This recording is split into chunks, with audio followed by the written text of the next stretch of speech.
नियम, है ना। इसे ऊर्जा संरक्षण का नियम भी कहा जाता है। क्या कहा जाता है? ऊर्जा संरक्षण का नियम।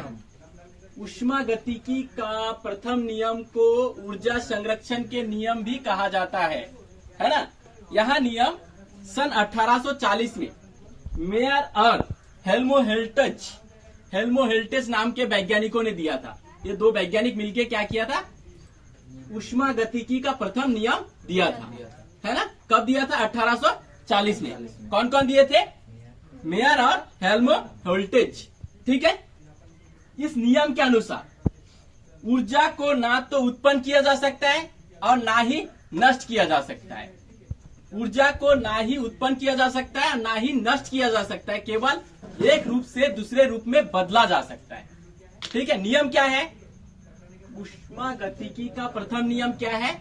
ऊर्जा को ना तो उत्पन्न किया जा सकता है और ना ही नष्ट किया जा सकता है। केवल एक रूप से दूसरे रूप में बदला जा सकता है।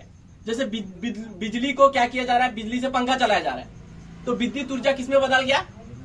घूर्णन ऊर्जा में बदल गया। ऊर्जा नष्ट हुआ।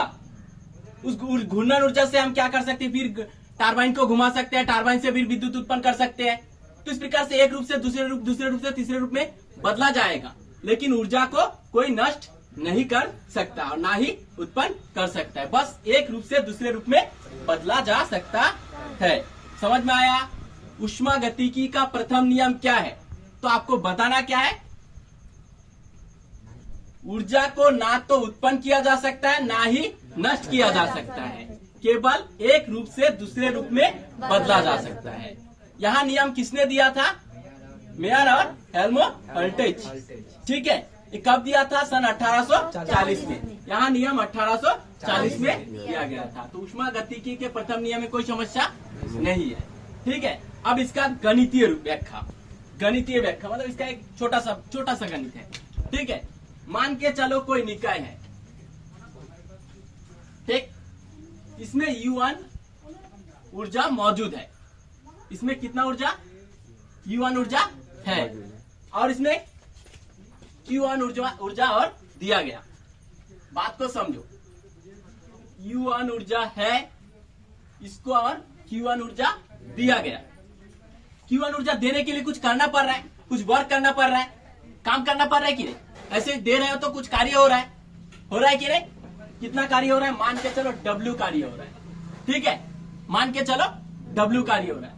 तो जब Q1 ऊर्जा किसको दिया जाएगा? U1 को दिया जाएगा। Q1 ऊर्जा इस निकाय में है, इसको Q1 ऊर्जा दिया गया है, ठीक है। और Q1 ऊर्जा देने के लिए कुछ कार्य करना पड़ा। कौन सा कार्य करना पड़ा? W कार्य करना पड़ा। कोई दिक्कत हो रहा है क्या? नहीं ना। अब ये टोटल क्या होगा कि देने के बाद, इतना कार्य करने के बाद U1 था, Q1 दिया गया, कितना कार्य किया गया? W।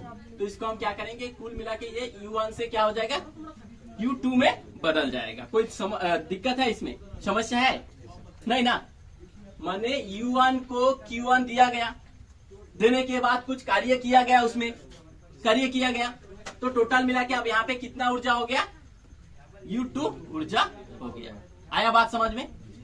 अब U2 के जगह पर U2 बराबर के जगह पर सॉरी U1 इस पर आ जाएगा, ठीक है। पक्षांतर जिसको बोलते हैं। तो ये प्लस में है, ये माइनस में हो जाएगा। आ रहा है क्या समझ में? अब इसके बराबर किस पर कौन कौन बचा है? Q1 बचा है, W बचा है। समझ में आया? U2 इस पर है, U1 इस पर पक्षांतर होके आ गया है।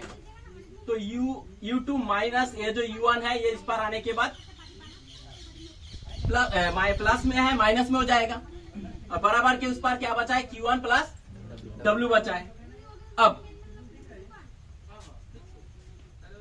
U2 माइनस U1 बराबर क्या लिखा जा सकता है? Del U। क्या लिखा जा सकता है? डेल U, ठीक है। समझ रहे हो बात? तो इतना के बदले में हम क्या लिख सकते हैं? Del U। और क्या बचा है? Q1 plus W। ये है ऊष्मागतिकी का प्रथम नियम का गणितीय रूप। आया बात समझ में? यहां तक कोई परेशानी? ठीक है। तो ये हो गया ऊष्मागतिकी का प्रथम नियम। कोई समस्या?